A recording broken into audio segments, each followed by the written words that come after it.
So welcome and thank you so much for coming to our play reading club. We would love to start off with everybody introducing themselves and just saying what your name is, what your affiliation with the scene place is, if any, and how you heard about the play reading club, and your past experience with Cloud9 or Caryl Churchill. So, and then Sabrina and Brandon and I will introduce ourselves at the end. So maybe we'll start with you, Terry.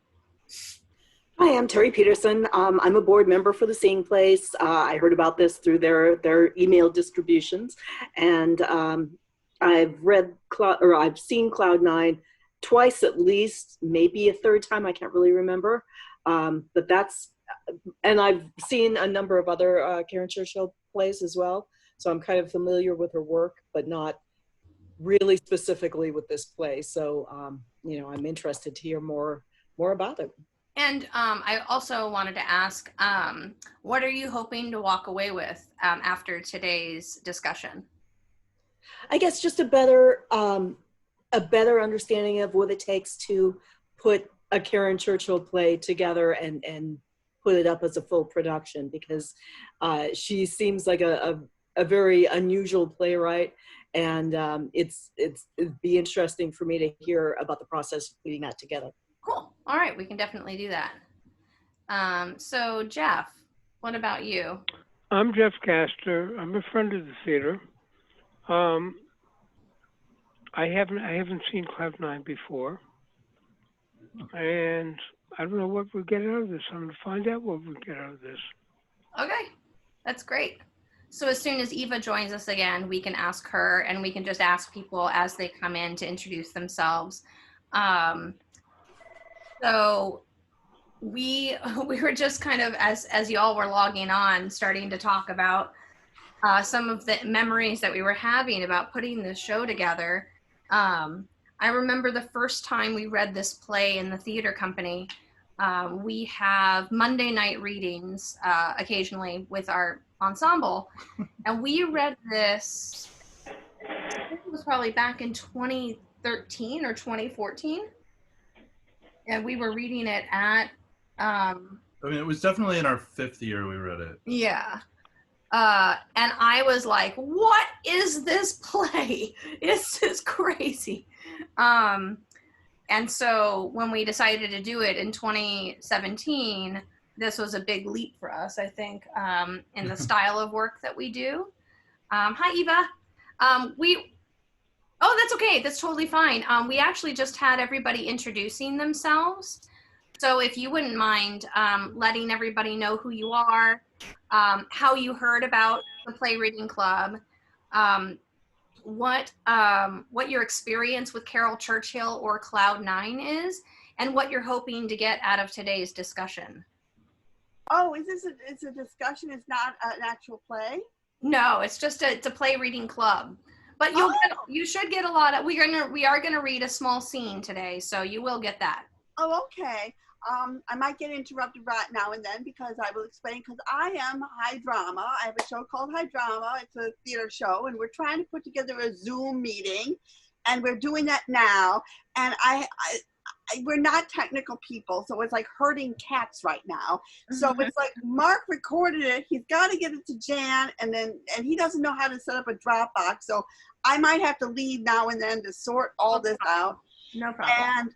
And I love the Seeing Eye place, but there is this wonderful link called, I think it's called Curtain Up or something, but it tells everything that's going on today. Yep.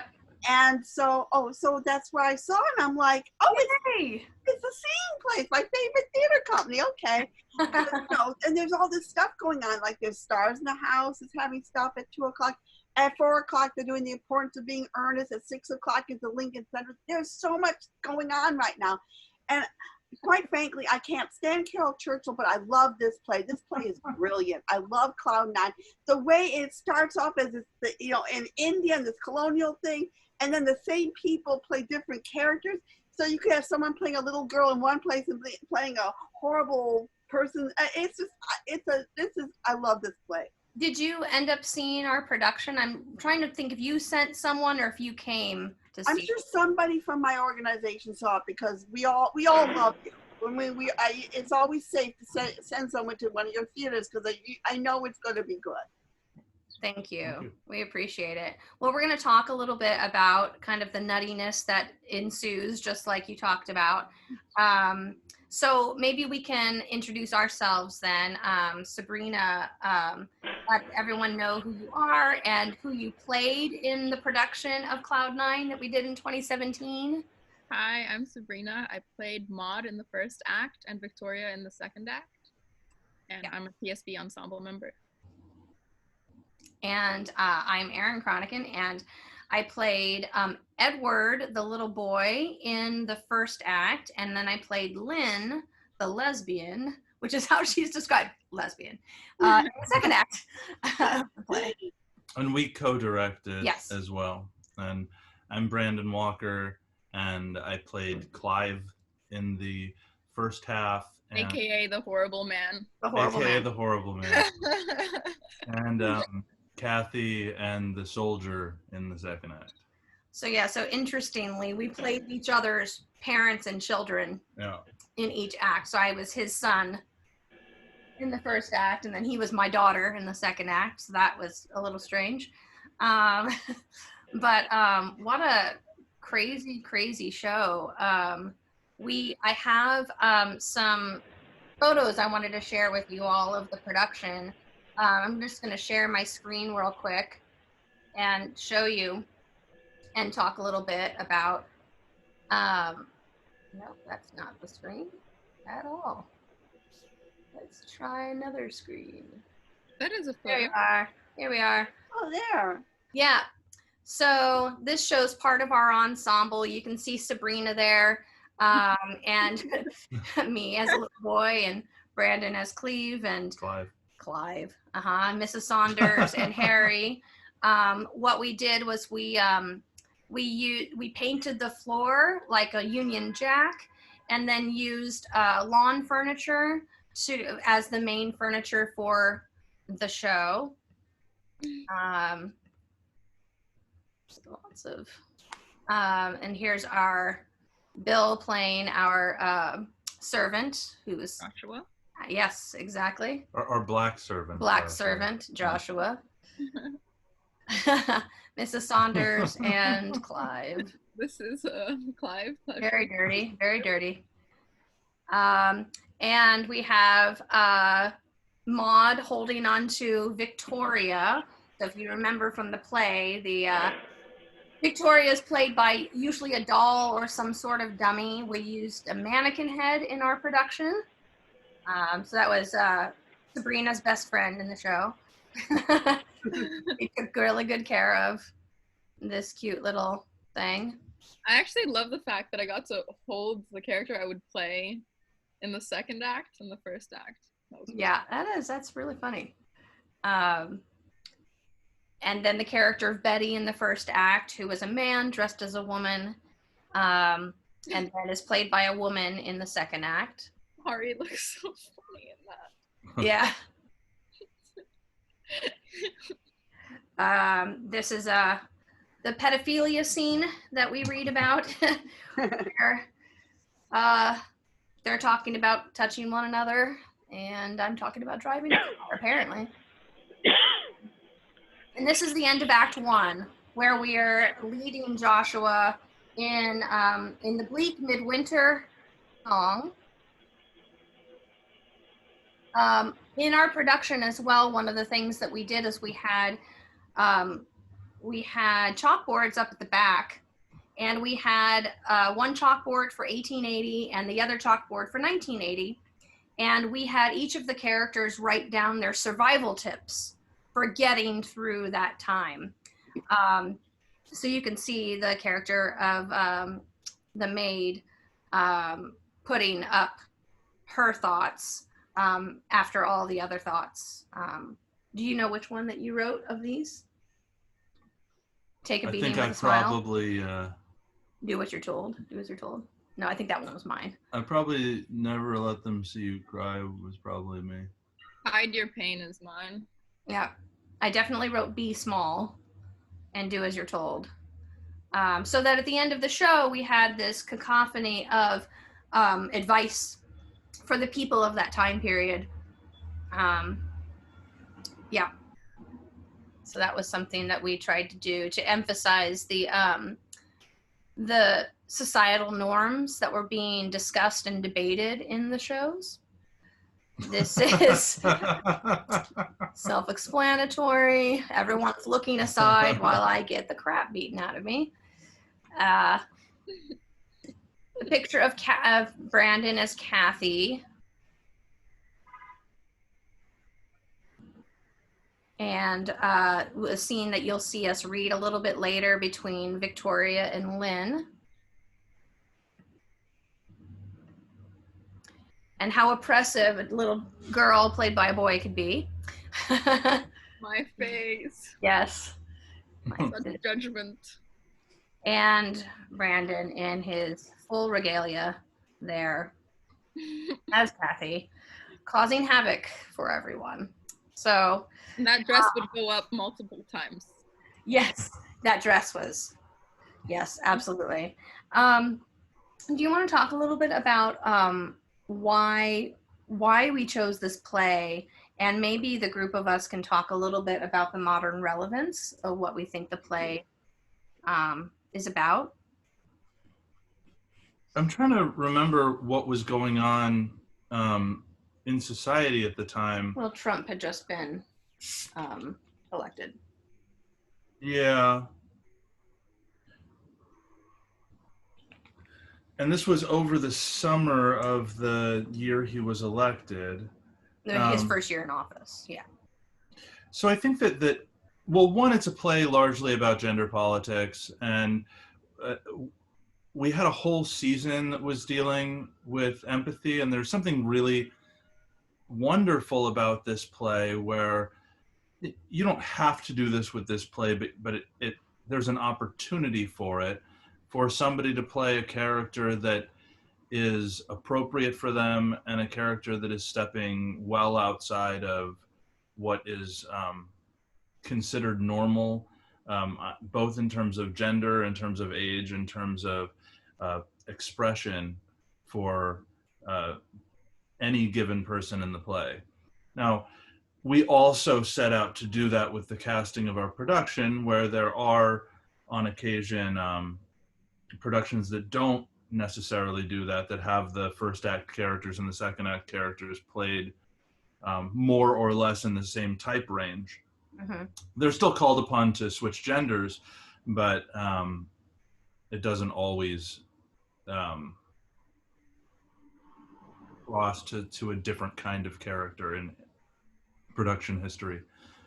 So not all productions do the gender thing where Maud is played by a younger. Right, exactly. Oh yeah, that was not something that's commonly done necessarily. Which is cool because we didn't just explore like sexuality and gender, but we also explored age in that way. Mm-hmm. That's different to other productions where it's like, yeah, Kathy's always played by an adult, but Maud is not always played by a younger person. Mm-hmm. Well, there are particular demands in the script. So that Caryl Churchill doesn't set who needs to play who, but she does set that Kathy needs to be played by a man, and that Betty in the first act needs to be played by a man, and that Joshua needs to be white. Yeah. Yeah, and Edward in Act 1 needs to be a woman. Yeah. And outside of that, it doesn't make any specific demands that I can remember. Generally speaking, Kathy and the soldier are going to be played by the same person, just because it would be pretty much impossible for anybody else to play the character. Yeah, everyone else always they're all involved elsewhere. They're all on stage already. Yeah. One of the interesting things, and I was talking to some people about this yesterday, is that we at the Scene Place always choose a theme for our seasons. So this particular year was the Empathy Initiative, and we, which culminated in a whole year of plays. And when you look at it through that lens, that's how we came up with the artistic choice to have, no problem, Eva, thank you for stopping by. Yes, I'll try to come back. Bye. Sorry. Bye. Thank you. It allows us to look at the play through a very specific lens. And if we're looking at it through the lens of empathy and the idea that Brandon said of everyone stepping into a pair of shoes that don't belong to them, that really don't fit, then it allowed us to say, well, how do we do that with the character of Maud? What is the opposite of what Maud is? And if Maud is the older matriarch in the house, why don't we have someone who's young play that role so that they get a sense of what it's like to lead a family? And so having chosen the theme for the season allowed us to address little small parts of the play that way, in a way that we may not have done had we not had that particular theme.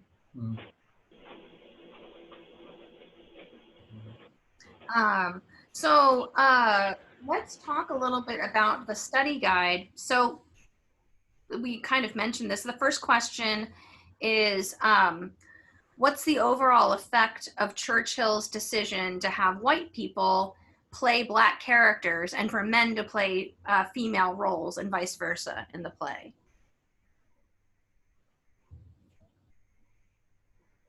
Any thoughts? Well, I think it's just kind of disconcerting for the audience because, you know, there are obviously things going on that are not normal. And so it kind of heightens your reality and makes you look at things a little differently and think about the effect of the different, a different casting for this particular character. Yeah, absolutely. Jeff, what do you think? Well, I have a question. The idea of women playing men or vice versa, is that something that historically was done since they didn't have women actors? Men played women. No, this is what Caryl Churchill. No, I know she did, but I'm saying historically was the only historical precedent for this that men played women in the past when there weren't women actors. Yes, that's back, yeah, like in Shakespeare's time and before that, absolutely.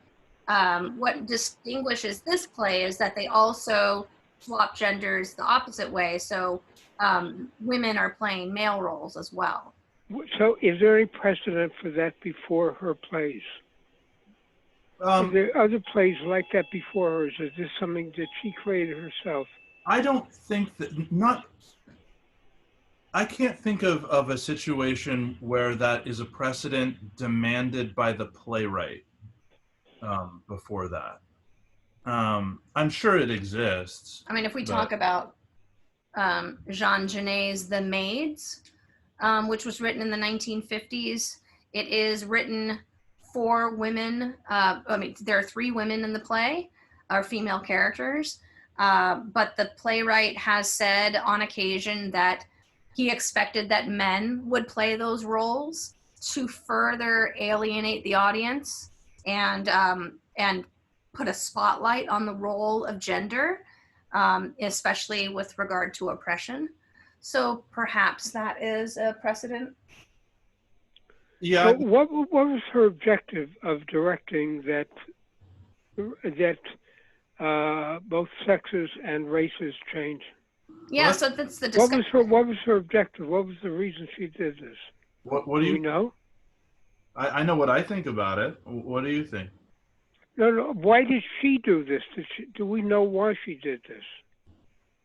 I don't think so, although I vaguely remember there being a note in the front of the book. Let me see if I can find it.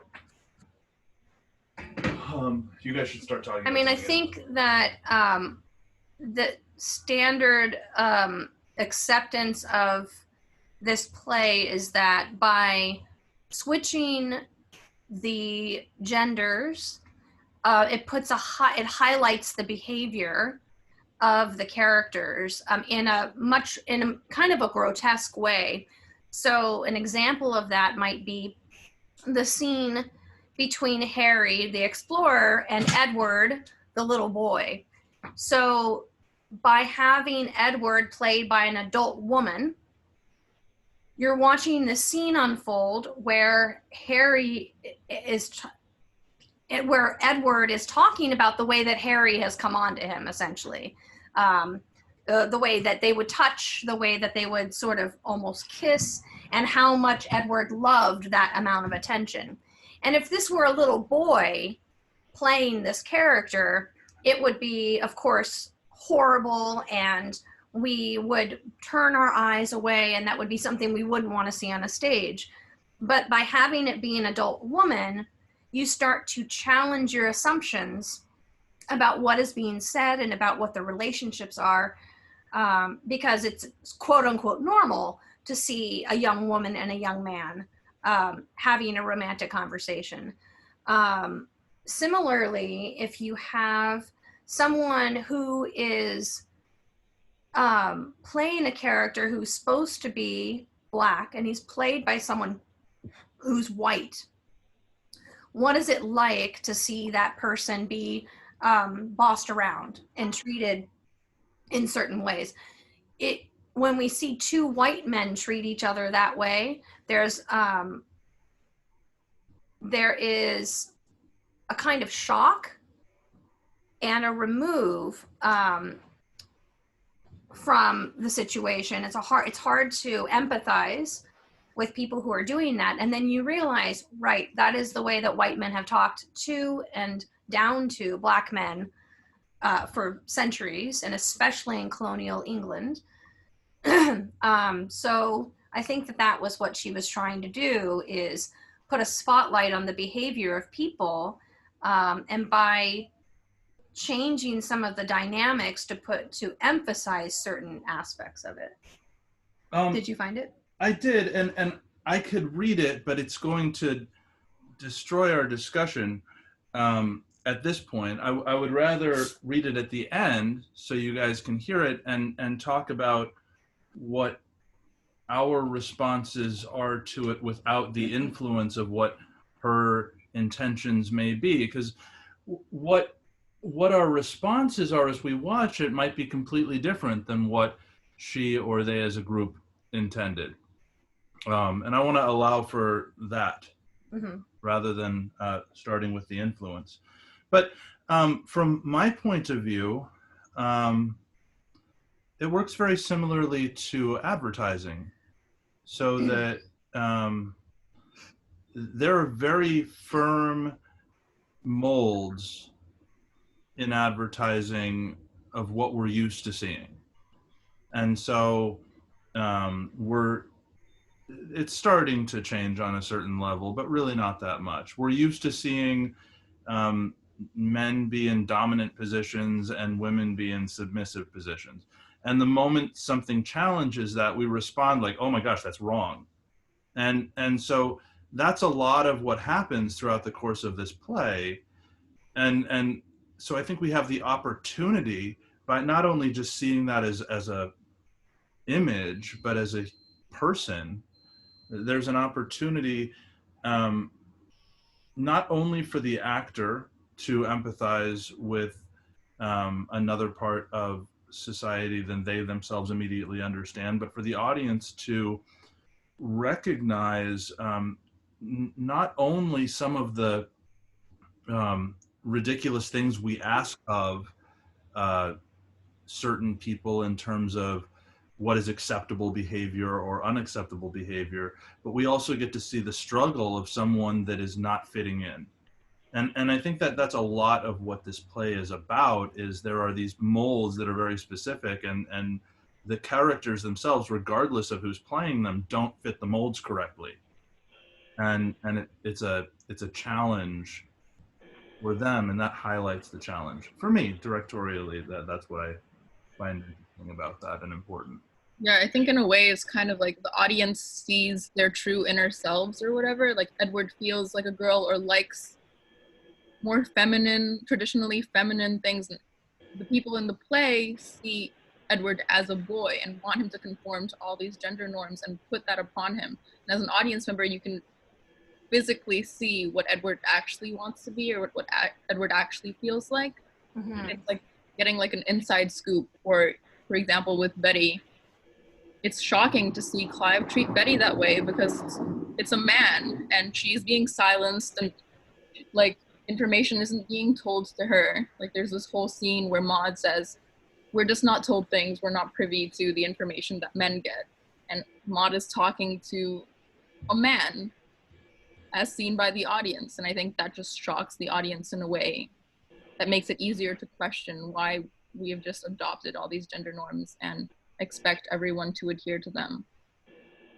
I think that's a really fantastic point, that it's almost like the audience sees the id, that inner essence of the person, but society has packaged them in a completely different way. And then it makes you start to question the characters that seem to conform to what we expect. So I'm thinking about Victoria in Act 2. Mm-hmm. She seems to be, she starts out as we think heteronormative,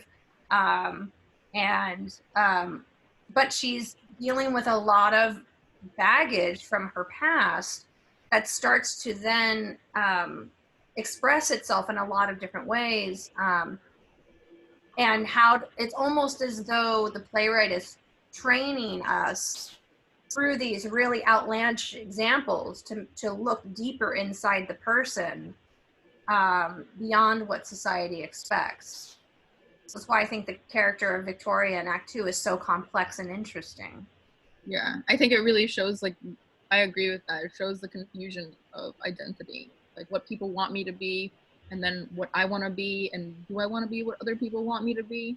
Edward in Act 2 goes through that as well, because all his life in Act 1, he was told not to be one thing, and then when he finally gets to be more feminine or like play the feminine role with Gary, he rejects it.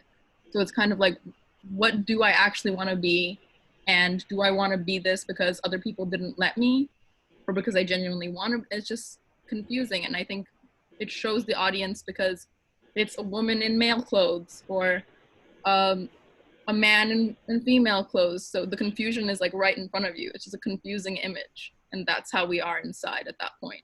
We just don't know what we want. I think it also does something really interesting. The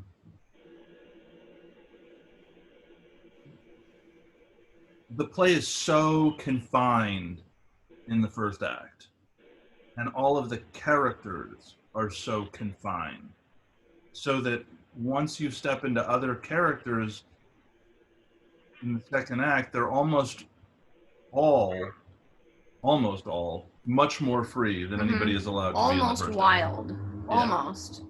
And so, there's this kind of like pent up energy that gets expressed because you've been holding on to everything for for like an hour. And didn't we talk about when we were producing this how the second act, there's a kind of oppression in free thought as well.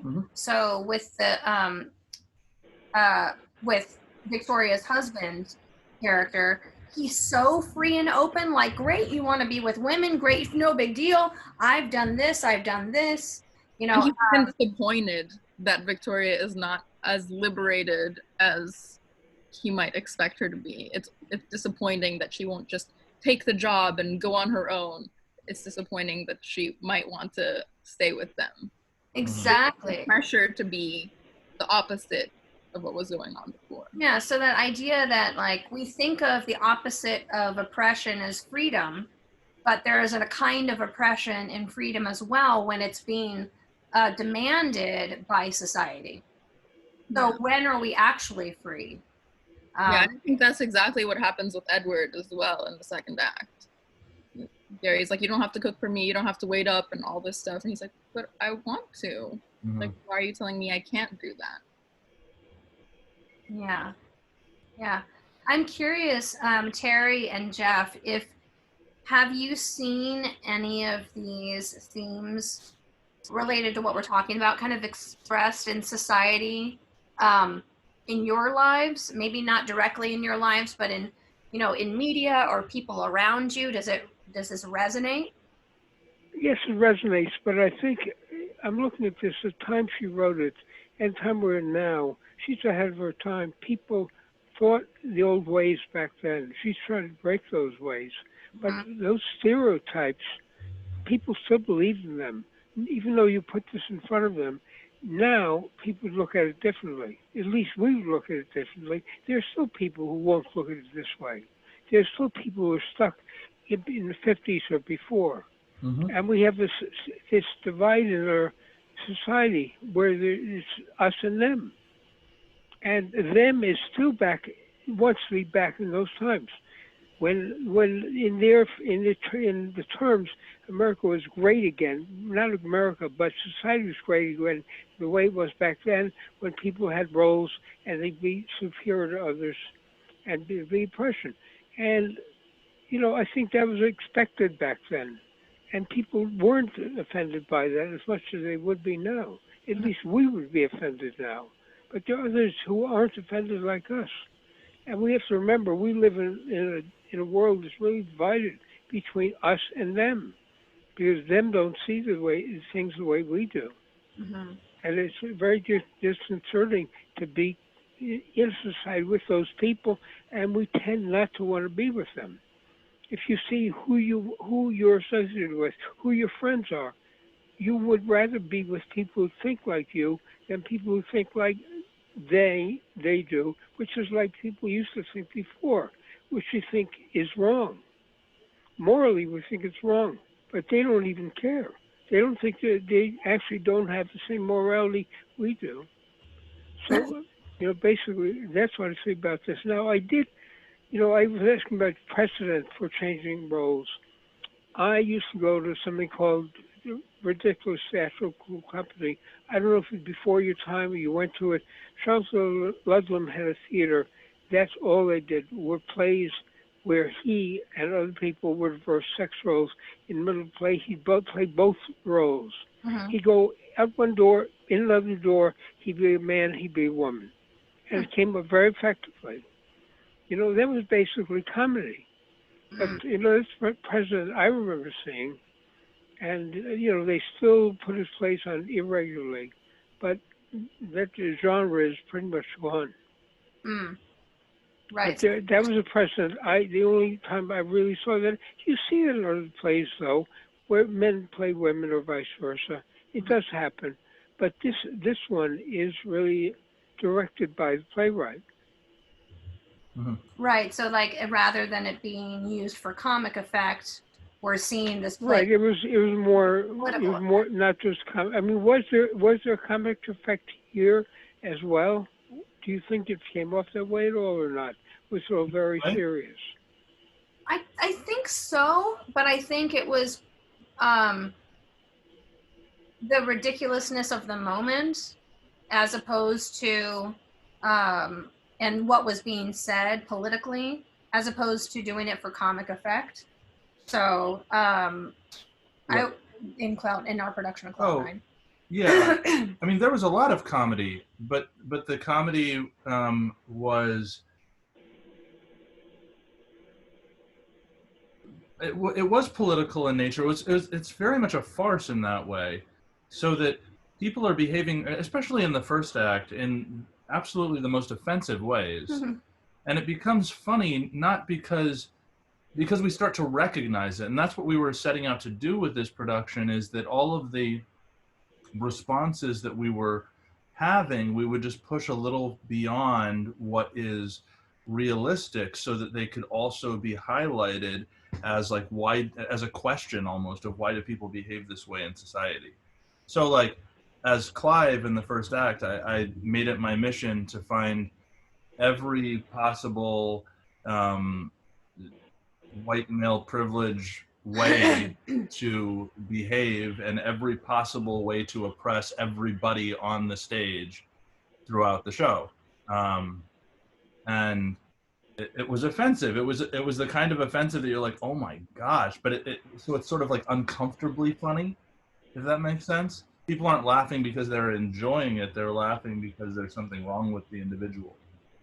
And that reminds me, one of the other things we did besides trying to have the actors each fulfill a role where they would typically not play that kind of role.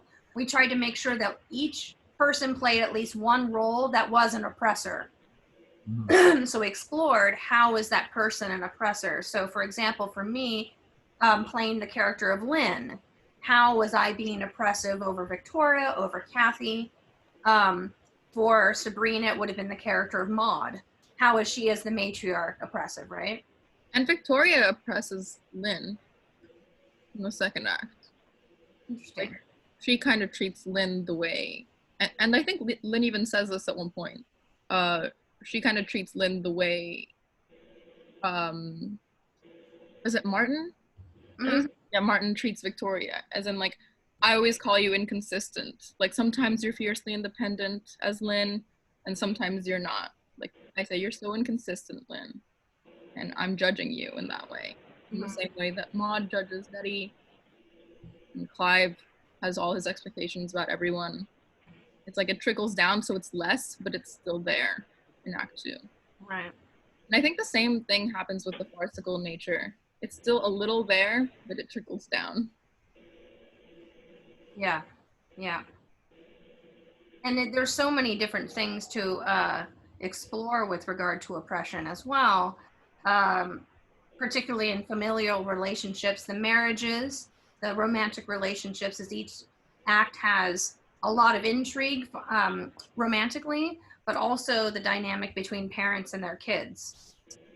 And how oppressive is it to have a parent who wants you to be one very narrow way versus a parent who wants you to be all things. We think we're so progressive in this day and age when in fact we're just repeating the same patterns just differently than we did in the past. And I think that that's the stark the comment that each act is playing on one another. And interestingly, the thing that is tying everything together essentially are Betty, Victoria, and Edward being the same characters in Act 1 and Act 2, even though the two acts are separated by 100 years thematically. It's like supposed to be 25 years, but it's 100 years later in terms of time and space. So like Victorian England to 1980s, but only 25 years apart. Yep. Yeah, so that we have that through line to focus on and see how things have shifted and yeah. And it's really interesting too. I just think how the characters evolve. So you've got Victoria, who starts out as a doll, and so that's like the ultimate oppressed character that doesn't. So silenced. that is completely silenced and completely people put things on and throw her around. Yeah. And then she grows into a person.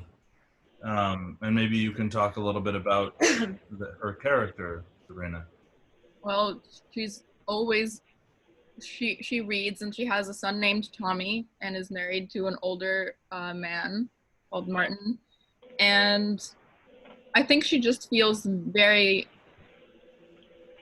stuck about who she is. Like, she's constantly taking in information, and she feels like she's not allowed to have a life she wants. She feels guilty looking for that.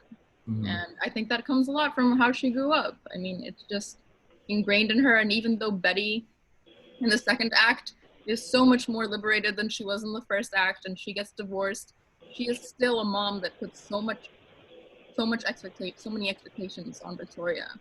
And she is inundated with people's opinions. She doesn't talk as much as the other characters in the play because she was silenced in the first act. And then Martin and Lynn have all these opinions about what she's supposed to do, and she's confused.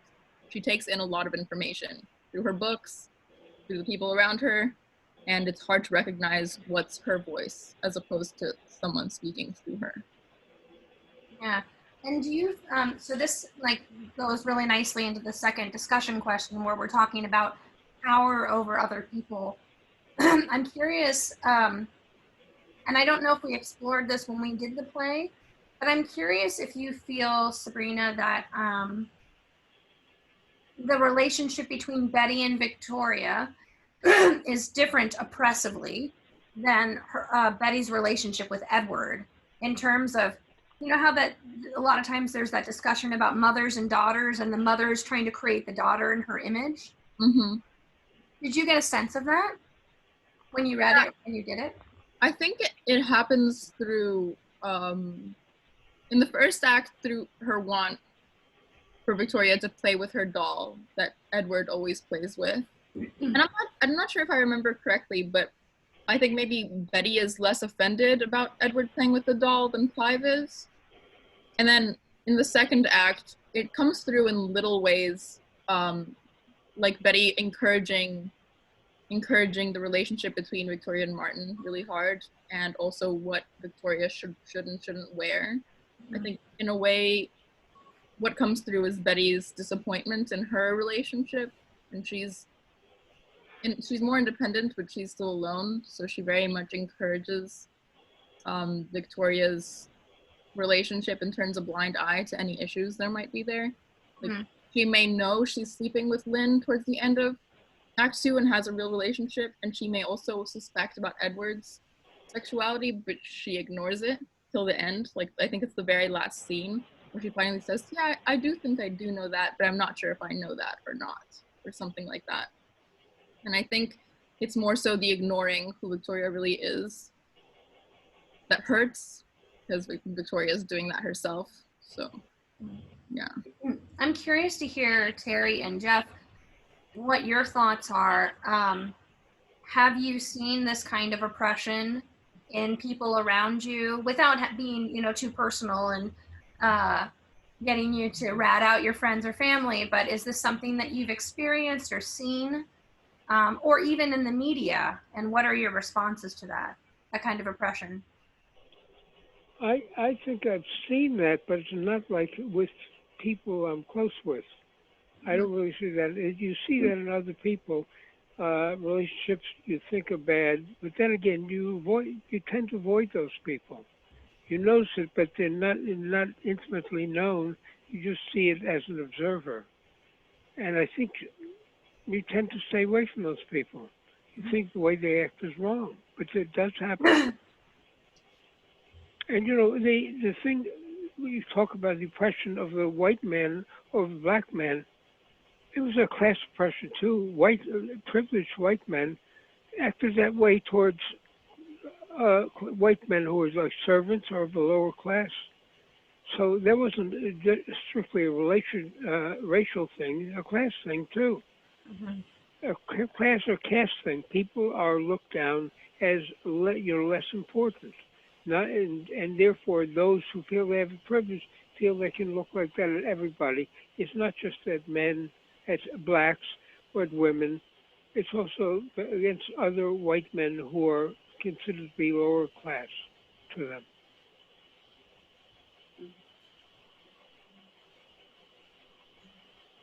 Well, and it kind of reminds me of one situation in my family. We have two young men in the family that are very kind of open and free and loving with each other, and their older relatives, their father, uncles, whatever, frequently speak to them. And actually aunts as well, aunts or mothers or whatever, the older females in the family, make jokes about them and, you know, say things like, you know, oh gosh, I wouldn't ever want my son to be gay or something like that. Even though it's not particularly clear as to whether either one of them is gay, they both date females. They just have a very close relationship between the two of them. And it's interesting to me to always watch as to how the older people in the family respond to that and say things like, oh gosh, you know, I wouldn't want them to be gay. Whereas I think, what does it matter? I mean, if they're happy, whatever they're doing, you know, if they do indeed want to date men outside of their own particular relationship, whatever, it shouldn't matter. But yet there is this familial oppression going on that I see pretty regularly whenever I'm in that group, and I find that interesting. What does that do to you as an observer? It just makes me feel uncomfortable in that people are making judgments as to what the relationship is when they don't know, and also making judgments as to what should be. And you know, I know I've said in some circumstances, you know, you shouldn't be putting your own judgments or your own feelings onto what these people are doing. It's none of your business, basically. And I just find it interesting that so many people need to judge and need to express their own feelings about a particular relationship when it isn't really any of their business. Mm-hmm, mm-hmm. I think that's a generational divide, though. You're seeing that in the way they're observing this. They're from a generation that's stuck in their ways. They learned it when they're younger. They can't change, or they could change, but they won't change. And new generation doesn't think that way. And I think you're seeing a generational divide between those older people and younger people who live life differently now than they thought of living it then. Even if they thought of living it that way before, society put a burden on them not to live that way. And so they have inculcated the feeling that that is wrong. And therefore, they're casting aspersions on these people because they were trained to believe that is wrong. And they might have thought differently before, but they decided to fall in line with the rest of society at their time, and to say, even if they don't feel that way, that they're expected to make comments like that. That you don't fit in, you're not allowed to fit in unless you feel about people's relationships the way they do. Mm-hmm. I think so I think some of the people who are saying that are doing it also because they're expected to say that, and they think they would look bad if they don't say that. So they're making comments that may not even be their own feelings, but they feel they must do it to keep up appearances with people in their generation. What were you going to say, Sabrina? I think like what both of you are mentioning also plays out through the play a lot. It's like it's hard to escape when it's familial, and it is generational in the play as well. Even the characters of the same generation do oppress each other in ways, but a lot of the really ridiculous moments happen from parent to child. And yeah, I think what you guys mentioned is really prominent throughout the play. And I do think we try not to be with people that we feel have like discriminatory opinions or whatnot, but when it's family, it's just really hard to escape. And I think the play shows that well, because you're tied to them and their opinions are around you constantly. And you have to decide whether to make peace with those opinions and sort of adhere to them, or live in a very, very uncomfortable household where you're constantly being punished. I was thinking as you all were talking, this is sort of a side comment, but the structure of the play, and we leaned into this in our production, is very similar to what you might find in Brecht's works. This sort of style of playwriting that alienates the audience, in that the audience is not supposed to see these as real people that they can empathize with in a real way. There's some barrier to believing what this person is who they say they are, and that that structure here obviously is by having people playing the opposite gender, the opposite age, the opposite race. And like I said, we leaned into that. In our production, we had the stage directions read out loud by a narrator who was commenting on the play throughout, with the way they read the stage directions, the way they navigated and told us what to do. And then we as the characters would get to decide, would we do what the narrator said to do or would we not? And with what sort of opinion would we do it? And I wonder, this conversation made me wonder, what is the power of theater to help create a discussion about things like this that are very difficult in familial settings? It's one thing to do a play like this for an audience of people who all agree and have the same points of view about oppression and about freedom.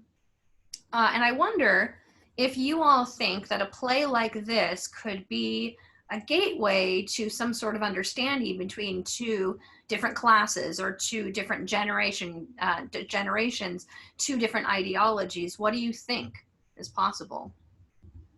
I think it's limited by your audience. The people who you would want to impress in this won't come see your play. You have to understand the audience is us, not them. And you want them to come see it, they won't come see this play. How would you possibly so get unless you have on TV, it's very popular, or it's in movies, you know, that other people who you want to impress, who you want to connect with, are not going to even come to see it. If they make it palatable and make it interesting for those people to come as well. You know, if we're just talking to, it's like talking to the audience. If you're talking to yourselves, you can have a reasonable discussion. And within this group of people, it's very important to get through these points. But the people who have the other points, are they going to even come to see the play? I don't know. Assuming that we could get them to see the play, would it be effective?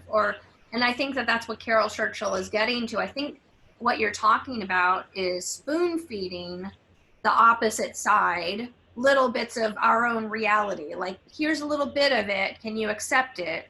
I think it would be effective, but the question is, what do you do? How do you make it popular enough to make those people want to come see it? Mm-hmm. You have to make something that you have to, like, attract the audience. You have to make it palatable to make them want to come see it. I think that's make it easily accessible so they right. I think that's the satire aspect, don't you, of this play? So if you can satirize the issues instead of coming right out and saying them, and you couch it in humor or farce, I mean, I'm curious what you all think about that. Well, I was thinking, you know, in terms of over the years, how media, like television in particular, has changed, you know, because I think back of when I was growing up and the particular sitcoms and things, how they dealt with race at that point, or how pretty much all sitcoms at that point were with white people and white characters, and the only black people in them were usually a figure of humor or something, or perhaps a criminal. And now, finally, we have moved on to a point where there are actually all black sitcoms, or you know, sitcoms where there are main black characters and some perhaps white characters, but it's normalized. It's moved to the point where, okay, we've finally gotten to a point where, you know, it's not the white viewpoint for everything any longer, and it's the same way, I think, with people who are of different sexualities. At first, again, that was the only figures of that type that you would see, I think, were figures of fun. And now it's kind of moved on as to where people of different sexuality are normalized in television and can have more developed roles and be seen as actual full human beings and not just, for example, a figure of fun. So it's just a small, baby steps, I guess, steps at a time to move things forward and to get people to think and understand, okay, that's not really something out of the ordinary. It is something that's normal and should be seen as being normal. Mm-hmm. I think that, sorry, okay. I don't know that I think that this play is intended for them. I think it would be great if them saw it. Mm-hmm. If it was palatable enough for them to listen and pay attention and enjoy it. Interestingly, both this play and the Laramie Project, when we did them, we knew people that came to the show that are very offensive human beings and enjoyed the show, and it may have gone completely over their heads. It's both of the plays have something in common, that there is somebody on the stage that everybody can relate to. So, and we were talking about this recently, but what was this production? We just did a production of Animal Farm, and there were people that came and really thought it was a major condemnation of the Democratic Party and liberals, and it was like, wow, wonderful. I don't love that that's their takeaway. I wish they saw something I don't know, more humane in the play, but either way, they got something out of it, so it was useful for them. I don't, and it's certainly not a violent act. I doubt it led them towards being violent. I imagine it allowed them to be okay with themselves for a moment. There's something that's kind of cool about that. It doesn't need to necessarily operate as propaganda. And then with that said, there is the opportunity for them to learn something about somebody else. Doing this play, doing the Laramie Project, were very important for me. I think of myself as being pretty liberal and pretty accepting, and I contribute in many ways to the difficulties in the world as well. And it's an opportunity to see, like, oh, this is how, I act that way sometimes. I'm not intending it badly, but okay, that's an interesting thing. And so I think that for many of us that do think that we are very advanced thinkers and very giving in the world, still are oppressive in some ways. And not only for the actors that were doing the play, but also for the audience, I think it was an opportunity to recognize those things in ourselves.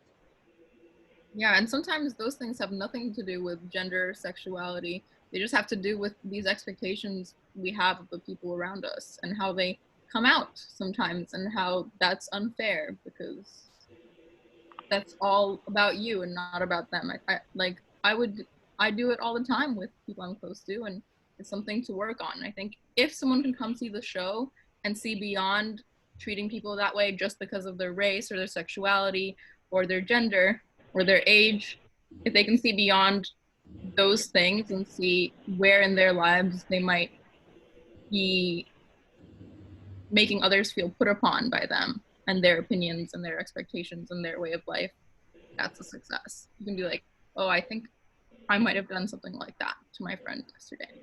I judged the way they pair for this, or I judged the way they dressed for that, or the way they reacted with this, whatever it might be. Or maybe it's not about other people at all. Maybe it's the way we judge ourselves. That there are lots of relevant elements toward the us of the world seeing a play like this. Mm-hmm. I think so too. I think no one is absolved of treating people unfairly, no matter how hard. Yeah. Absolutely. So with that, why don't we move forward, and we'd love to read a scene of the play for you all. Oh, boy. So to kind of highlight one of the questions that we have related to power and in relationships. So we're going to read the scene, Act 2, Scene 1, with Kathy, Lynn, and Victoria. You all right? And Brandon's getting ready. Oh man.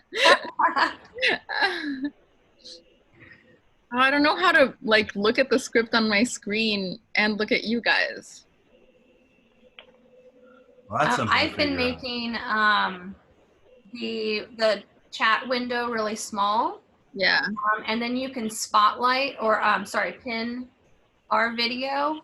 Yeah, I've done that. Okay. Yeah, that should work. All right, we're doing it. We're doing, and we're gonna do it in the accents from the show as well. So forgive us for that. Yum yum bubble gum, stick it up your mother's bum. When it's brown, pull it down.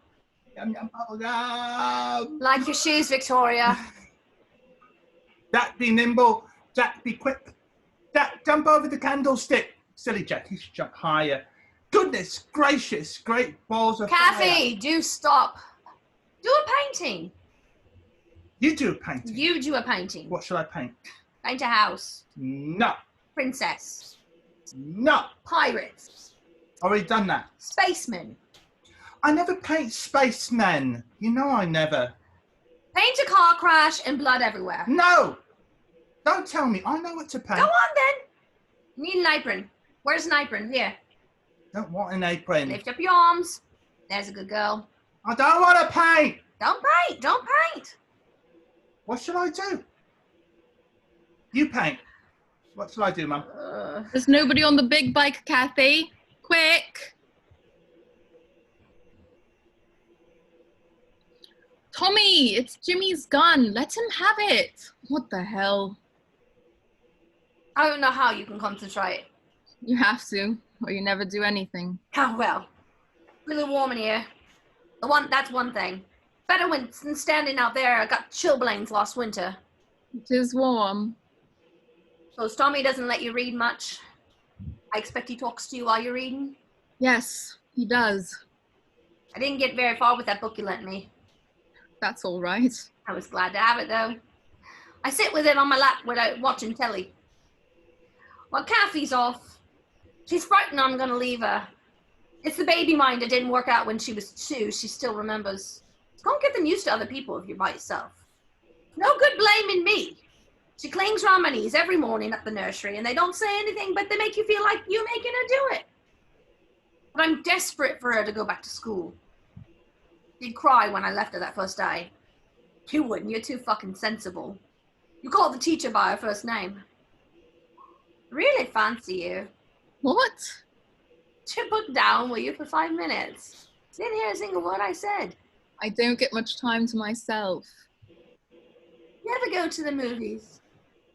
Tommy's very funny who he's left with. My mother babysits sometimes. Your husband could babysit. But then we couldn't go to the movies. You could go to the movies with me, Oh, I see. couldn't you? Well, yes, I could. Friday night? What film are we talking about? No matter what film. Of course it does. Then you choose then. Friday night. Not in a foreign language, okay? You don't go to the movies to read. Don't hit him, Kathy. Kill him. Point the gun. Pew, pew, pew. That's the way. They've just banned war toys in Sweden. The kids will just hit each other more. Well, psychologists do differ in their opinions as to whether or not aggression is innate. Yeah. I'm afraid I do let Tommy play with guns and just hope he'll get it out of his system and not end up in the army. I got a brother in the army. Oh, I'm sorry. Whereabouts is he stationed?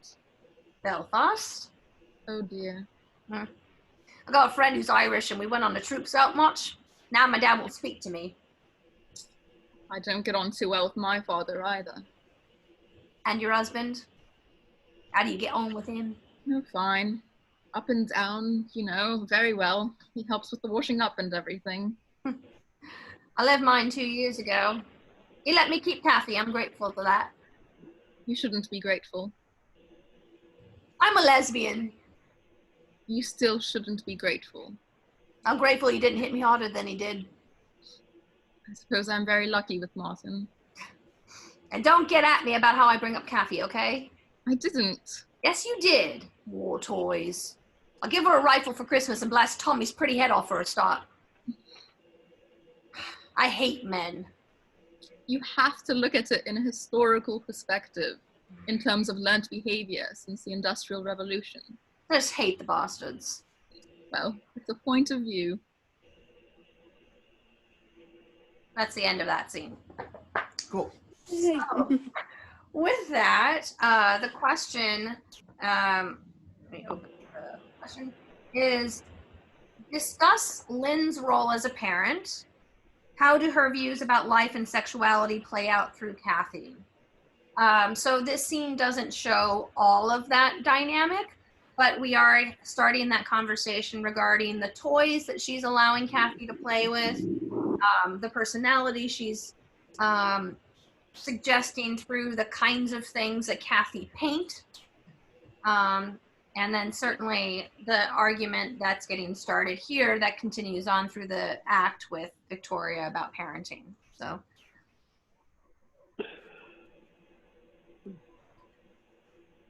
I think it was interesting, you know, that she mentioned that she had been beaten, and obviously that would have a huge effect on her life view as well. So, yeah, I was interested in the different objects that she suggested that I'm sorry, Kathy, the child be painting. You know, is like starting off with a house and then going through a spaceman and all the different. Then blood. Princess. Blood and people being dead. Cool. Right, car wreck. Yeah. It's interesting. Yeah, and that's part of that sort of openness that we were talking about. You've got this mother who's like, all right, fine, you don't conform here. How about this? How about this? How about this? But there's always a do this, do it. You know, what was that like for you, Brandon? Do this, do it? Well, just in general. That what I'm talking about, the oppression of. I mean, I guess like it's rare that you spend much time once you're not a child anymore being treated like one. But my mother was definitely this kind of person, in being very demanding, and you're not going to be like this, you're going to be like this, and so it just sort of felt like my life. Awesome. And the fact that we're dating, that's not awkward at all.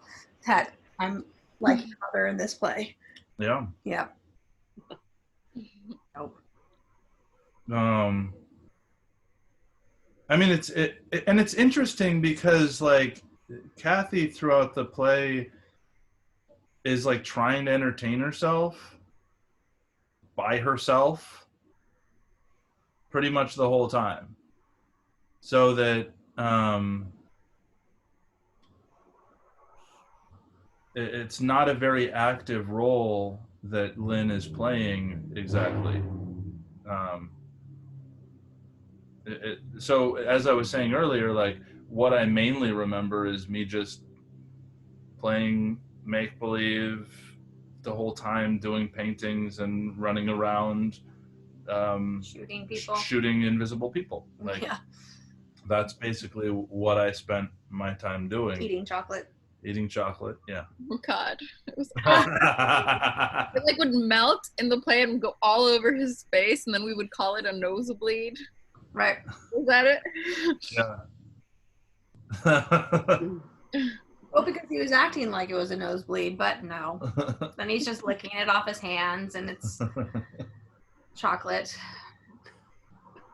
I actually don't think this has ever occurred to me before, but Victoria is a dummy in Act 1, and then in Act 2, her son is an invisible character, which is interesting, because how much more silent can you get? That's true. And yet Tommy is like the source of a lot of anxiety and difficulty for Victoria. And even though he's a silent character, there's an inordinate amount of attention spent on him, which is exactly how it should be. But that's the same thing with Victoria in Act 1 too. Yeah. So much attention on this mannequin head with hair. Yeah, that's a good point. Yeah, what about you, Jeff? What are your thoughts? I really don't have any. It's like lost train of the whole thing. I don't know. I don't myself. I don't feel that kind of oppression. Maybe I have to think of situations. Maybe in work, in the past, I felt that oppression. In terms in family, I didn't feel that way.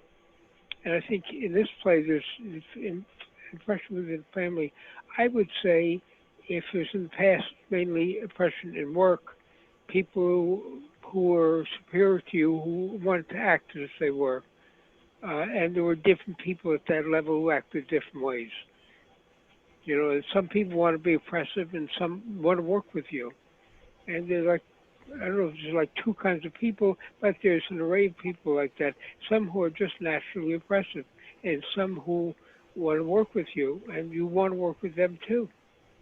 So that's an interesting point to make. And I think part of this question, part of some of the questions that are on here too about oppression, is there some amount of power that's necessary in society to make society work? And is it a matter of just figuring out the balance? Or do we need to get rid of the power dynamic altogether? I think it's a balance. I don't think you need to get rid of it entirely. The problem is the ones who are the most oppressive, you probably need to get rid of or at least curb them because it's detrimental to society. But the society is built that way so that people who have the most power get more and more power, more and more wealth, and oppress more and more, and take more and more, and leave less for everyone else. And so we have a big divide, and it's not just oppression, but it's part of a whole panoply of things. And can we get rid of it? I doubt it. And it will take a revolution of most of us against them. And that's not happening right now. But it's a mindset. You know, it's a mindset, it's an old mindset. I basically would say it's a mindset of the Industrial Revolution, which we never got over. And it keeps coming back and coming back. But it's basically oppression of labor. So it's oppression of people who are considered to be underlings. And that's like, it's totally different in a way from the oppression within families. Right. That makes sense. Yeah. Another question that we have on the study guide is related to Betty. And that is, do you think it's a victory when Betty decides to leave her husband? Why or why not? You're laughing, Brandon. Why? I'm laughing just because Clive is so offensive in the show that I think, yes, it's a victory in our production at least. Uh-huh. I think, like, in every production, it's a victory, but... Well, I was especially offensive. Yeah. There are productions that try to play him straight, in a way. But it's like, even if he's played straight, it's the content of what he's doing that's oppressive. Even if it, like, the way isn't as aggressive. Which might be more like the way it actually plays out in real life. You can look sweet and nice and whatever. And like a provider that we need. And that's what happens with oppressors a lot of the time, is they convince the people that they're with that they can't live without them, that there is no life without them, particularly when it comes to children. I know in my family there was definitely a sense of like, with my father, if you leave me, then your children will have nothing and you will have nothing. So think about that before you break up this family. You know. I think there was in the past, great societal pressure for people to stay together who hated each other, who didn't even like to coexist, but they stayed together for the sake of the family, for the sake of themselves. They didn't want to be seen as outcasts. They didn't want to destroy the rest of the family, but they really want to be together, and you're just together as a matter of convenience in the end. I think that's changed a lot. I think people did not get divorced in the past. Got to in the 50s and 60s, started to get divorced a lot more. It became acceptable, and I don't know where this fits in the timeline, but people in the past just didn't leave. It was looked down upon so badly that it was just something out of the ordinary. It became very ordinary later. So it's also a generational divide of what's acceptable at that time and what is now. Mm-hmm. I think now people leave. They get divorced. They get separated. They realize this is not working out, and it's probably better for all of us. Mm-hmm. Right. And it works. And if it works out the right way, it's okay for the rest of the family. The rest of the family works together with the two people. They coexist. And in the end, the relationship may turn out to be better. Is that for the two of you, Jeff and Terry? Have you seen examples of people staying together despite their difficulties and having that work and be a positive thing, or have you experienced that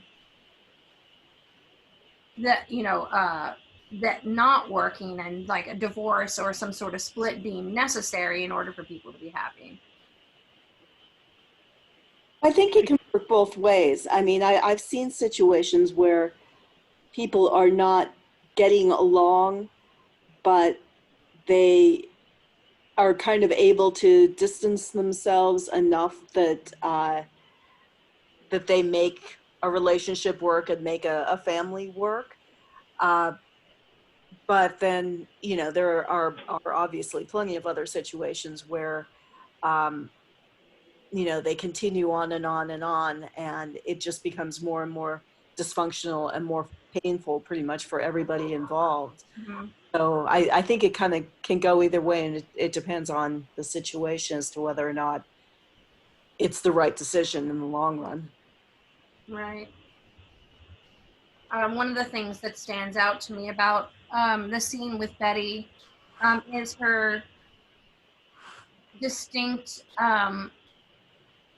experience of loneliness and how we discount that a lot of times in our progressiveness about of course we want to make sure that no one is oppressed and that no one is abused, and what are some of the reasons that people stay in those kinds of situations. And you start to see the impact with Betty. So though she's liberated, she's very lonely and therefore becomes even more oppressive to her children, because now her children have to fulfill something for her that she's not getting through a partnership or a marriage. Mm-hmm.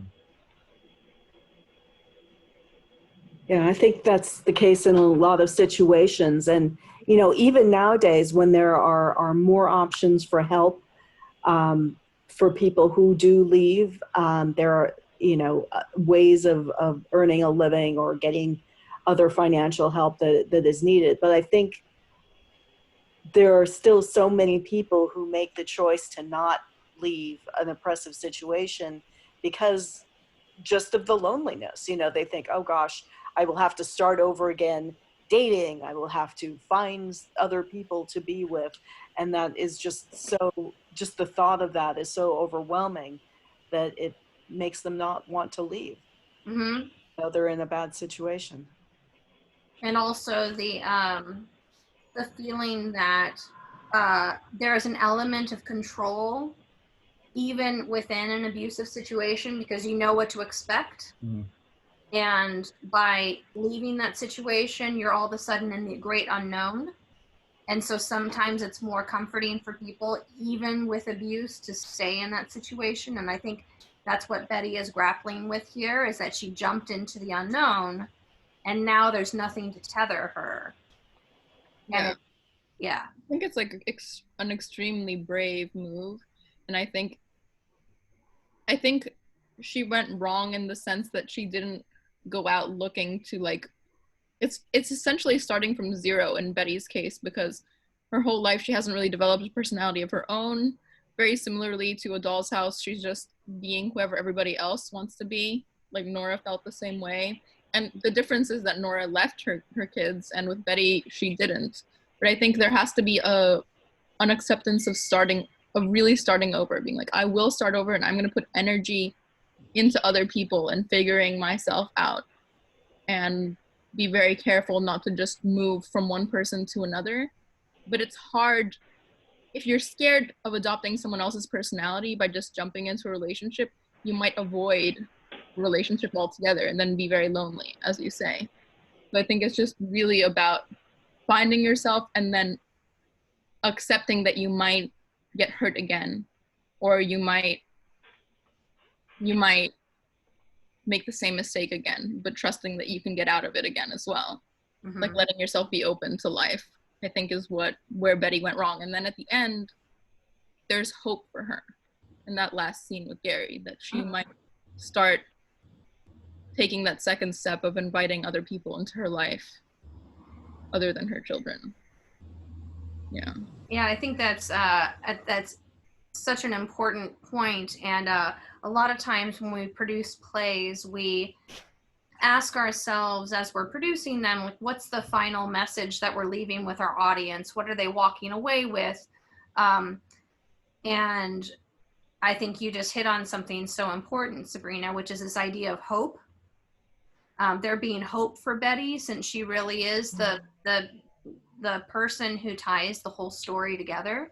And if there's hope for her, maybe there's hope for the rest of us. Mm-hmm. Even though her flirtation with Gary is so silly and surprising, and also kind of hilarious given his role in her life, or Edward's life. But I think it's an important part of the play, that little dangling of hope that she could flirt and maybe discover herself again. Mm-hmm. Mm-hmm. You want me to read this? Yeah, go ahead.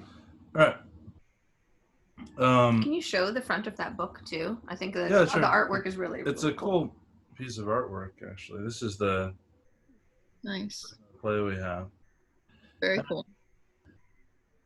I mean, I also find it cool, like, I don't remember what everybody ended up looking like at the end of the play, but certainly by the time we hit curtain call, I had 3 costumes on.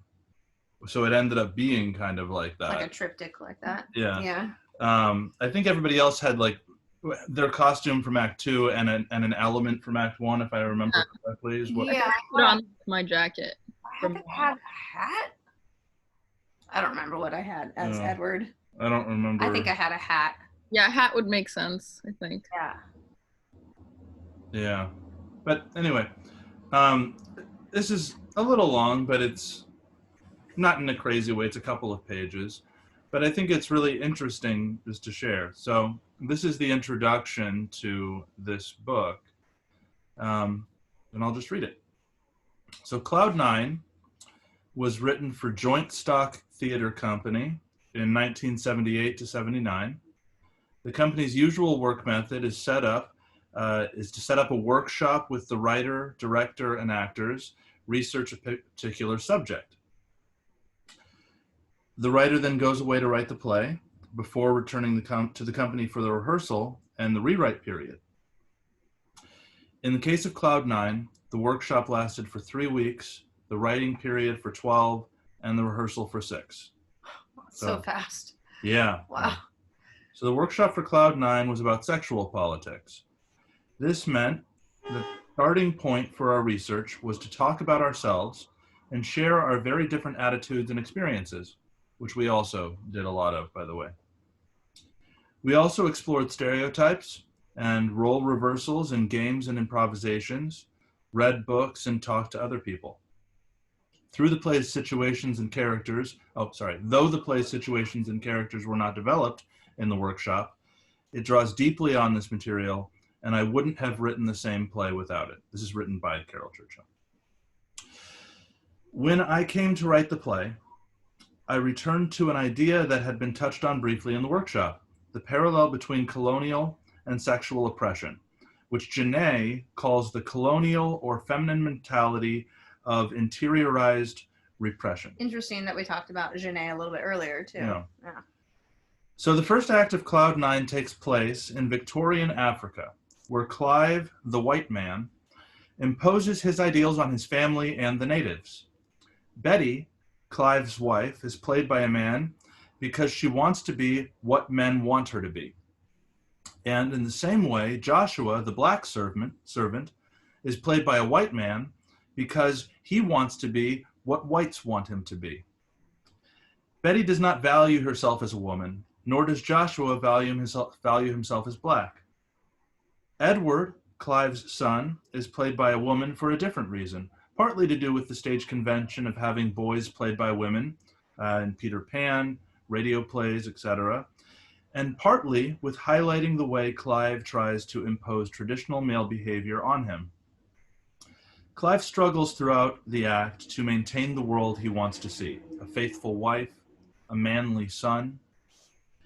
Harry's homosexuality is reviled. Ellen is invisible. Rehearsing the play for the first time, we were initially taken by how funny the first act was, and then by the painfulness of the relationships, which then became more funny than when they had seemed purely farcical. The second act is set in London in 1979. This is where I wanted the play to end up, in the changing sexuality of our own time. Betty is middle-aged. Edward and Victoria have grown up. 100 years have passed, but for the characters, only 25 years. There were two reasons for this. I felt the first act would be stronger, set in Victorian times, at the height of colonialism, rather than in Africa during the 1950s. And when the company talked about their childhoods and the attitudes of sex and marriage that they had been given when they were young, everyone felt that they had received very conventional, almost Victorian expectations, and that they had made great changes and discoveries in their lifetimes. The first act, like the society it shows, is male-dominated and firmly structured. In the second act, more energy comes from the women and the gays. The uncertainties and the changes of society and a more feminine and less authoritarian feeling are reflected in the looser structure of the act. Betty, Edward, and Victoria all change from rigid positions they had been left in by the first act, partly because of their encounters with Jerry and Lynn. In fact, all the characters in the act change a little for the better. If men are finding it hard to keep control in the first act, they are finding it hard to let go in the second. Martin dominates Victoria despite his declarations of sympathy for feminism. And the bitter end of colonialism is apparent in Lynn's soldier brother who dies in Northern Ireland. Betty is now played by a woman, and she gradually becomes real to herself. Kathy is played by a man, partly as a simple reversal of Edward being played as a woman, partly because the size and presence of a man on stage seemed appropriate to the emotional force of young children, and partly, as with Edward, to show more clearly the issues involved in learning what is considered correct behavior for a girl. It is essential for Joshua to be played by a white, Betty by a man, Edward by a woman, and Kathy by a man. The soldier should be played by the actor who plays Kathy. The doubling of Mrs. Saunders and Ellen is not intended to make a point so much as for sheer fun, and of course to keep the company to 7 in each act. The doubling can be done in any way which seems right for the particular production. The first production went Clive Kathy, Betty Edward, Edward Betty, Maud Victoria, Mrs. Saunders and Ellen and Lynn, Joshua Jerry, and Harry Martin. When we did the play again at the Royal Court in 1980, we decided to try a different doubling. There's no reason to read all that. Okay. I have a slight preference for the first way because I like seeing Clive become Kathy and enjoy the Edward-Betty connections. Some doublings aren't practicable, but any way of doing the doubling seems to set up interesting resonances between the two acts. Jerry's age, referred to as 32 in the text, can be altered to fit the actor. So I just thought that was interesting to read. And also, she doesn't mention this here, but in our research, as we were reading about the play initially, part of the reason why there was such a big distinction between the actors who were working on this at Joint Stock Theatre Company in their childhoods and their adult lives was because of apartheid in South Africa. And they really felt like their world changed completely. And so it only made sense to them to do it this way. And partially just to make it more universally relevant than being specifically about apartheid. You know, especially with political plays like this, the more specific you make them, the more difficult it is to relate. You know, which is why plays like what we did with Animal Farm was able to resonate, which is why plays like Rhinoceros resonate with people, because they're not stuck in one moment. They're referencing several different kinds of moments. Yeah. So I'm curious, Terry and Jeff, what questions you might have about, as we head into the last little bit here of our time together, questions you have about the play itself, questions you might have about our production, our points of views as actors in these roles, just anything that you might be wondering. I wonder why I didn't see this play. I saw just about everything before and after that, but it must have been a time I just didn't have time. Yeah. I mean, you know, there are times in life that things happen like that. Yeah. What year did you say you put this on in? In the summer of 2017. We also performed it at, this was before we settled at Paradise Factory. So this was down at the Access Theater. Downtown. At the Access Theater, where I first saw you. Okay. On 26th Street, right? No, not that one, no. Yeah. You first saw us at the American Theater of Actors when we did the Laramie Project, yes, if I remember correctly. Yes. Right. Yeah, so we were the Jeremy Project, and then 10 years later. Yes. Yep. And then we moved to 26th Street for a while. No, I remember then we went to 26th Street, yeah. Mm-hmm. And then we were at Paradise Factory. Then Access, and then back to Paradise Factory. Oh, no, we weren't at Paradise Factory. We were at Glen Redgrave Theater. Oh, you were on Bleecker Street, not Bleecker, yes. Bleecker Street, right? Yeah. You were in the big theater. Mm-hmm. We were. Which is really, it's very difficult to fill that place. Yes. Yeah, that was fun. But yeah, I'm surprised you didn't see it too. It definitely speaks to your kind of theater. It would seem, at least by what. No, it would seem, but it's probably time I was just out of it. Yeah. I mean, there are probably reasons I can't imagine why in that year, but something happened that year. Then it was the next year. I was in the hospital, but it was in 18, not 17. Mm. So I don't know what was going on in 17. Things happen in life. You go in and out of things. But I remember that you had done the play, but I don't remember seeing it, and I didn't see it. Mm-hmm. So this was, in that year, what else did you choose besides that, on that theme, besides Cloud9? In that season? In that year, you would choose a theme for a year. What else did you produce that year? Pull it up and I can read it for you.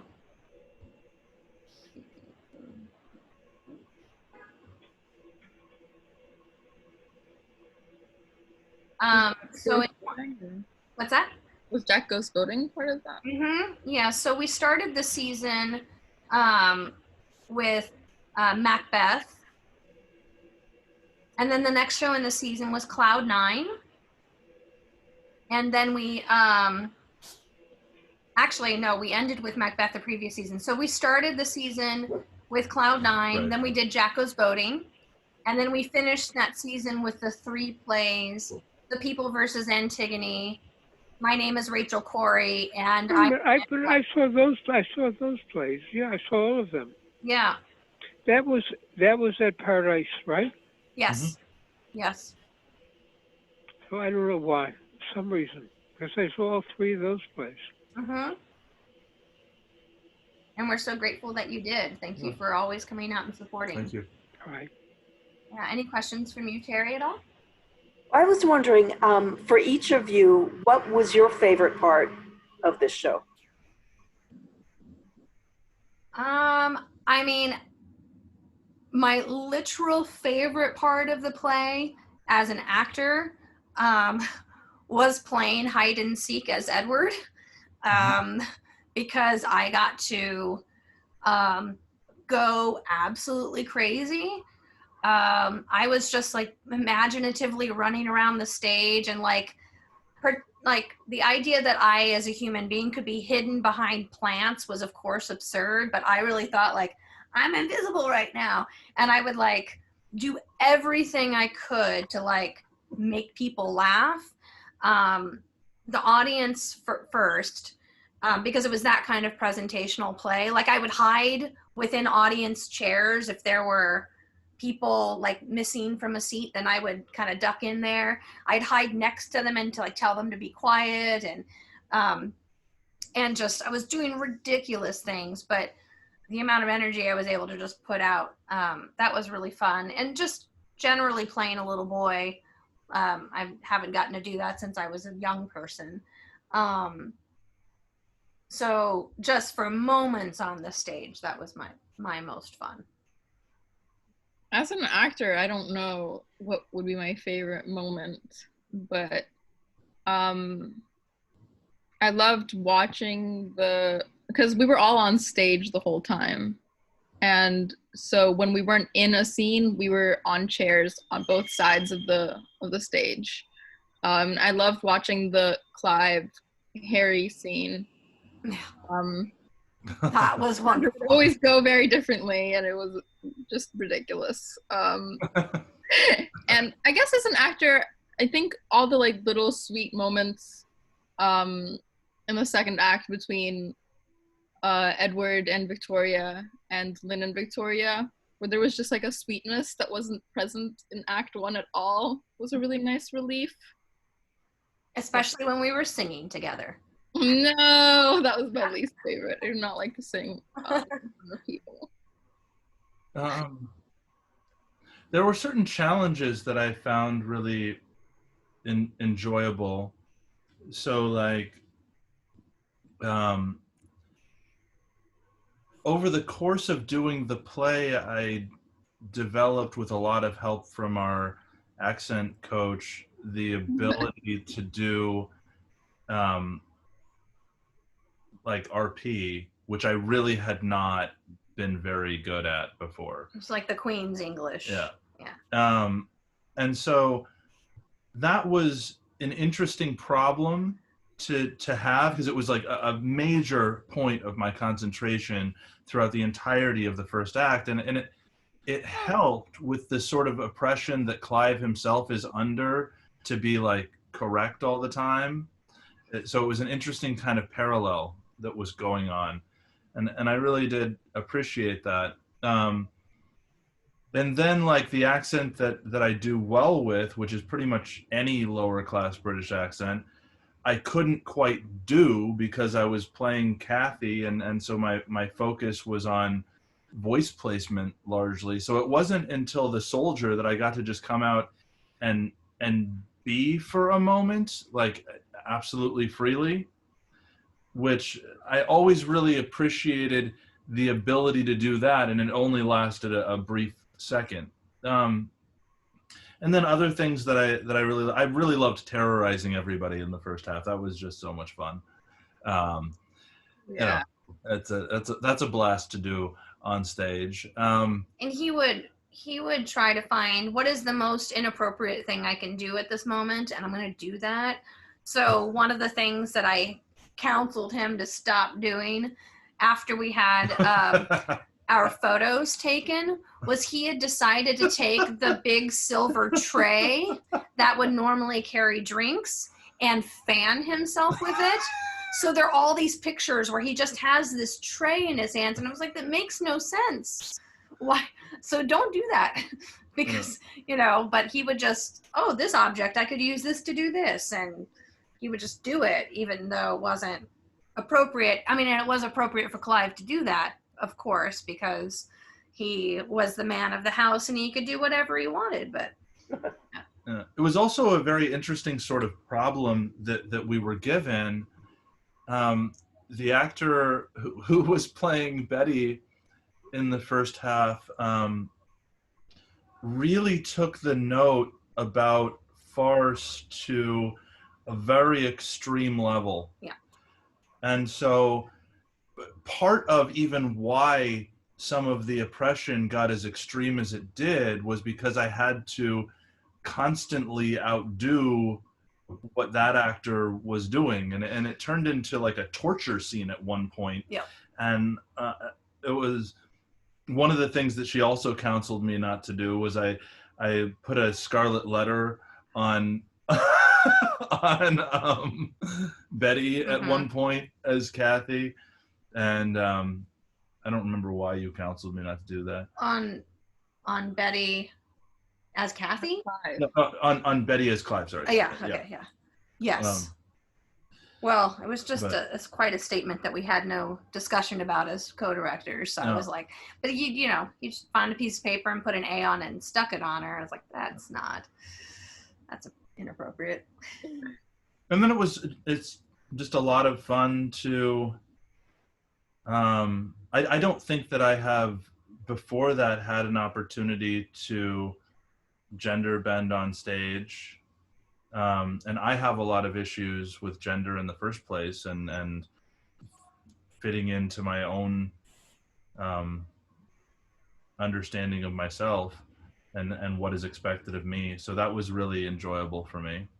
And then that same actor that was playing Betty, I guess decided to get back at me. I don't know that it made the most sense, yes. but it was, he would just be so offensive to the like 4-year-old child on stage. In Act 2, when he was playing Gary and Kathy would be antagonizing Gary. Gary would just throw granola at this child that he was eating. Do you remember that, Sabrina? Yes, I remember. Yeah. Very interesting choice. It was quite funny, actually. But he also just had the most ridiculous way of eating granola. That's one of my biggest memories from the show is he would take just a handful of granola and... Yep. But that's Gary. He was going to be a man's man. Yeah. And he was going to play that role to the hilt, and not the actor, but Gary himself playing the man's man. Yeah. Needing to fit into that mold of I'm going to be the most masculine gay man possible, There were aspects of it too, like the fact that it's a musical. A lot of it was at first a challenge, I think, for all of us. It was not something that we started, I think, early enough in terms of preparation. So it was an ever evolving thing throughout the show, but I think it ended up being quite fun, at least for me, who has not had that much of an opportunity to do musicals on stage, just to be able to play with those aspects of things that I do. I play guitar and I'm also a singer, and they're not things that I have done publicly really since I was a kid. So it was nice to get to do that too. Yeah.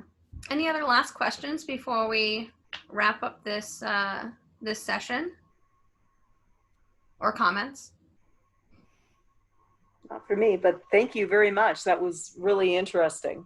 It's such an interesting play, and she's such an interesting writer that, you know, any additional information into, you know, her thought processes and your thought processes and putting, you know, one of her plays together is definitely helpful. Yeah, I think this is my favorite of her plays as well. A lot of the other plays are just so challenging. You know, I as much fun as it was to do a number a year or two ago. I like that play more. Huh? I like a number more. Do you? I think so. I found a number just to be frustrating because there are some people that don't want to work that hard, so that you have to piece so much of it together on your own.